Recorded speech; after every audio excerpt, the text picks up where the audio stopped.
Those two older girls, I told them, I said, you know you want to brag on your dad.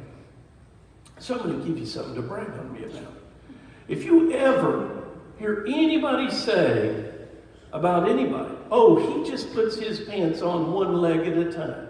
You tell them, my daddy doesn't. He jumps into his pants 2 legs at a time. So I gave them a way of bragging on me. Because children do love to brag on their fathers. And they, I was so amazed that my dad broke that fan blade.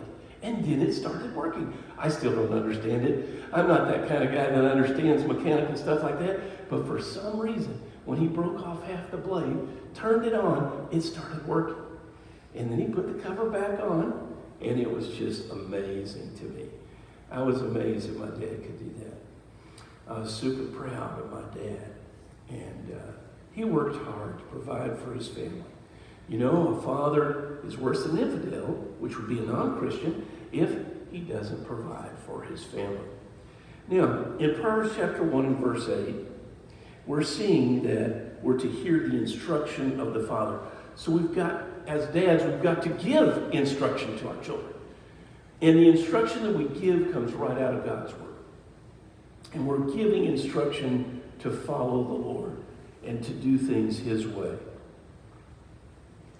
And we see in verse 9, for they shall be an ornament of grace unto thy head and chains about thy neck.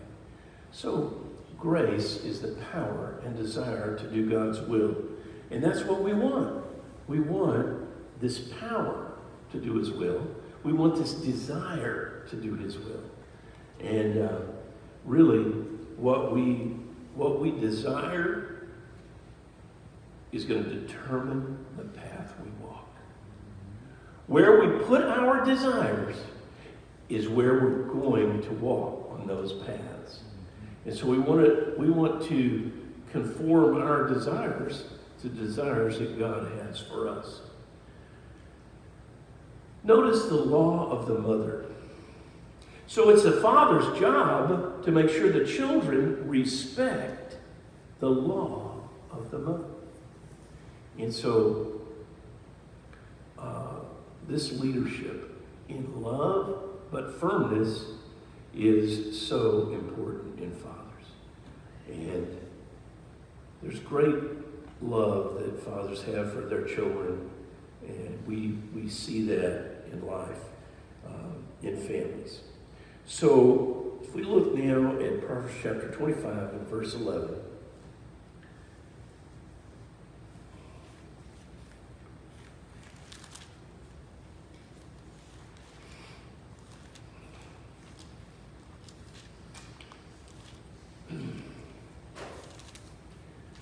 we see in a word fitly spoken is like apples of gold and pictures of silver.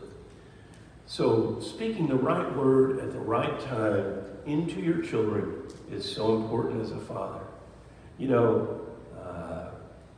Sometimes it's God is leading us as dads to overlook a transgression and praise. So we see a child doing something wrong. We told them many times, get your elbows off the table. Don't talk with your mouth full. All these other rules that we tell them, constantly telling them rules. And then we see the elbows on the table and smacking, chewing with their, talking with their mouth full, whatever. And then we think, how effective will my instruction be if all I ever do is just tell them what they're doing wrong? So we might say, I noticed you put your skates away. And I tripped on those skates 3 times. In the back of my mind, I'm thinking, you put the skates away. Thank you. And then what happens? They're so proud, they're so happy. Elbows come off the table. Stop talking with their mouth full. You see, instruction should come with words of praise. And they need to be emphasized. They need to be made to be the most important thing. Not the things not to do, but reinforcing the good things that they have done. And so we've got to look for those good things. And here in Proverbs chapter 25 and verse 11, a word fitly spoken. Now, what does that mean? It means a word that's spoken at the right time. So we look for the right time to say things. You know, if your child comes to you with something you don't agree with and they're super happy about it, it might not be the time to tell them why you don't like that. Let them be happy. What does the Bible say? Be happy with those that are happy. Be sad with those that are sad. Rejoice with those that are rejoicing. So pick the right time to say, well, let me tell you a little something about that and why it may not be good or whatever. And we're happy with them when they're happy. And we pick the right time to say things. We don't have to say everything we know immediately. We've got to discern when to speak. And then a fitly word. Okay, so the word we speak needs to be like apples of gold and pictures of silver. So if we say the right word at the right time, then we get the right word, which is apples of gold, and then pictures of silver, which is the right time. The right word at the right time. Now, there's a book that we're going through on a Wednesday. Last Wednesday, our chairman of the deacons, Danny Williams, took care of our Bible study, and I so appreciate him, appreciate everything he's been doing. As I was gone last week, and you had a guest speaker, and I'm just so grateful for Danny. And then this Wednesday night, we do have our business meeting, and then the following Wednesday night, we're going to finish our study of this book, The 5 Love Languages, the secret to love that lasts. We covered half of it a couple Wednesdays ago, and now we'll cover the other half in a couple of Wednesdays, a week from Wednesday. So please come and join us this Wednesday and next Wednesday as well, and every Wednesday.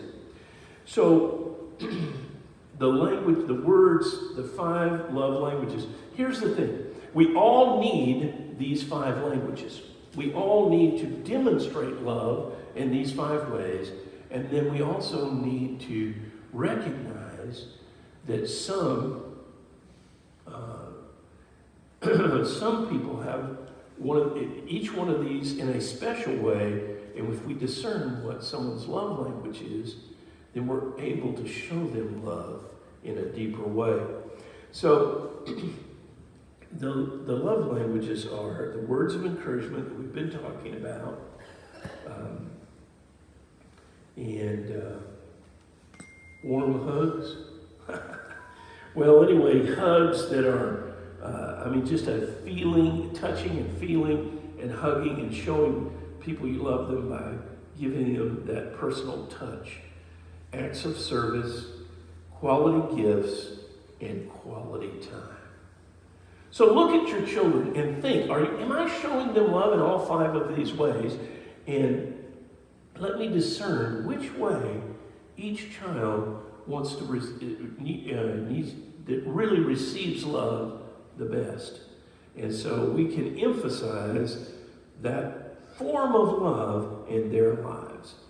I'll never forget when my second oldest, Lisa, was little. She was in my arms, and I was holding her, and I was watching the National Basketball Association.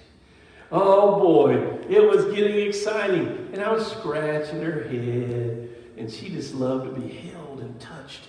She had a love language of feeling and touching feeling. And so I'm scratching her head, and all of a sudden, something really important happened. A big play. The game was right at the end of the game. And I stopped scratching her head because I can really only think of one thing at a time, I am just a man, And so I stopped scratching her head, and she grabbed my finger and put it on her head and started scratching it again. And so I knew that her love language was touch and feel. And there are many of our